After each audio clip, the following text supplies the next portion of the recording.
ملکہ زہرہ کی پراسرار کہانی۔ ظہور زہرہ افغانستان کی سنگلاخ وادیوں میں ایک ایسی ملکہ کی داستان گونجتی ہے جس کے حسن دانائی اور پراسرار ماضی نے اسے ایک زندہ افسانہ بنا دیا۔ اس کا نام زہرہ تھا، لیکن اس کے وجود کے گرد لپٹے رازوں کی دھند کبھی پوری طرح چھپ نہ سکی۔ کہتے ہیں کہ زہرہ اچانک ہی اس دنیا میں ظاہر ہوئی۔ کسی نے اسے بچپن میں نہیں دیکھا، نہ اس کے والدین کے بارے میں کوئی جانتا تھا۔ بعض لوگ کہتے تھے کہ وہ کسی گمشدہ سلطنت کی وارث ہے، کچھ کا گمان تھا کہ وہ جادوئی طاقتوں کی مالک ہے، کچھ اسے آسمانی مخلوق سمجھتے تھے۔ جب زہرہ نے تخت سنبھالا تو اس کے مخالفین نے کئی سوالات اٹھائے، لیکن اس کی بصیرت اور تدبر نے سب کو خاموش کر دیا۔ اس کی آنکھیں گہری اور روشن تھیں، جیسے ہزاروں راز ان میں دفن ہوں۔ اس کی آواز میں ایسی شائستگی تھی کہ سننے والے اس کے سحر میں گرفتار ہو جاتے۔ زہرہ کے دربار میں ہر قوم، ہر قبیلے کے لوگ موجود تھے، دانشور، شاعر، جنگجو اور ستارہ شناس۔ لیکن ان سب میں ایک شخص ایسا تھا جو اس کی شخصیت سے سب سے زیادہ متاثر ہوا، ایک نوجوان اسکالر کریم۔ کریم کی آمد۔ کریم ایک ذہین اور تجسس پسند نوجوان تھا جو قدیم علوم اور تاریخ میں مہارت رکھتا تھا۔ اس نے زہرہ کے دربار میں داخل ہونے کے لیے کئی سال محنت کی۔ آخر کار جب اسے زہرہ کا قرب حاصل ہوا تو اس نے ایک عجیب سا احساس پایا، جیسے وہ کسی عام انسان کے بجائے کسی اور ہی دنیا کی مخلوق کے قریب کھڑا ہو۔ کریم کو جلد ہی زہرہ کی قربت حاصل ہو گئی۔ وہ اس کے فیصلوں میں شامل ہونے لگا، اس کے معاملات میں گہری دلچسپی لینے لگا۔ لیکن ایک چیز ہمیشہ اسے بے چین رکھتی تھی، زہرہ کا ماضی۔ ایک رات جب آسمان تاریک تھا اور چاند بادلوں میں چھپا ہوا تھا، کریم نے زہرہ سے پوچھا، ملکہ آپ کون ہیں؟ کہاں سے آئی ہیں؟ زہرہ کچھ لمحے خاموش رہی، پھر بولی، کچھ سوالوں کے جواب دینا ضروری نہیں ہوتا کریم۔ بعض حقیقتیں جاننے کے بعد انسان پہلے جیسا نہیں رہتا۔ لیکن کریم کا تجسس ختم نہ ہوا۔ اس نے زہرہ کے راز جاننے کی ٹھان لی۔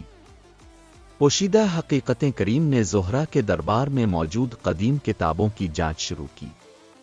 وہ زہرہ کے محل کے زیر زمین کمروں میں گیا جہاں صدیوں پرانی تحریریں موجود تھیں۔ آخر کار ایک رات اسے ایک ایسا نسخہ ملا جس نے اس کی دنیا ہی بدل دی۔ اس میں لکھا تھا کہ زہرہ کا تعلق ایک ایسے قدیم قبیلے سے تھا جو روحانی طاقتوں کا حامل تھا۔ یہ قبیلہ افغانستان کی سرزمین کو صدیوں سے بیرونی خطرات سے بچاتا آیا تھا، لیکن ایک خفیہ جنگ کے بعد اس کے بیشتر افراد مارے گئے تھے۔ زہرہ ان آخری وارثوں میں سے تھی جو اپنی شناخت کو راز میں رکھ کر سلطنت کو بچانے کے مشن پر تھی۔ کریم نے جب زہرہ سے اس بارے میں پوچھا تو اس نے ایک طویل خاموشی کے بعد کہا، اگر میں تمہیں یہ بتا دوں کہ میں کون ہوں تو تمہیں بھی اس راستے پر چلنا ہوگا جس پر میں چل رہی ہوں۔ یہ راستہ آسان نہیں کریم نے جواب دیا، میں آپ کے ساتھ ہوں ملکہ، ہمیشہ۔ دشمنوں کا سایہ۔ زہرہ کی حکومت مضبوط تھی، لیکن اس کے دشمن بھی کم نہ تھے۔ ایک خفیہ گروہ جو اس کے خاندان کا خاتمہ کرنا چاہتا تھا، موقع کی تلاش میں تھا۔ ایک رات زہرہ کے محل میں ایک قاتل گھس آیا۔ وہ سائے کی طرح حرکت کر رہا تھا، لیکن زہرہ نے اس کے قدموں کی چاپ سن لی۔ جیسے ہی اس نے حملہ کرنا چاہا، زہرہ نے پلٹ کر ایک ایسی ضرب لگائی کہ قاتل زمین پر گر گیا۔ کریم دوڑتا ہوا آیا۔ زہرہ نے قاتل سے پوچھا، کس نے بھیجا ہے تمہیں؟ قاتل ہنسا اور بولا، وہ جو تمہارے راز جانتے ہیں، جو تمہیں ختم کرنا چاہتے ہیں، جو تمہاری طاقت سے ڈرتے ہیں۔ پھر اس نے زہرہ کی آنکھوں میں دیکھا اور کہا، تم آخری ہو۔ لیکن زیادہ دیر نہیں، اور وہ زہرہ کی آنکھوں میں دیکھتے ہی مر گیا، جیسے کوئی پوشیدہ طاقت اس کی جان لے چکی ہو۔ آخری جنگ۔ زہرہ اور کریم نے فیصلہ کیا کہ وہ اس خفیہ گروہ کا خاتمہ کریں گے۔ وہ پرانی تحریروں میں چھپے رازوں کو سمجھنے لگے اور ایک ایسا ہتھیار تیار کیا جو دشمن کی طاقت کا توڑ کر سکتا تھا۔ آخر کار وہ دن آ گیا جب زہرہ اور کریم نے دشمنوں کے قلعے پر حملہ کیا۔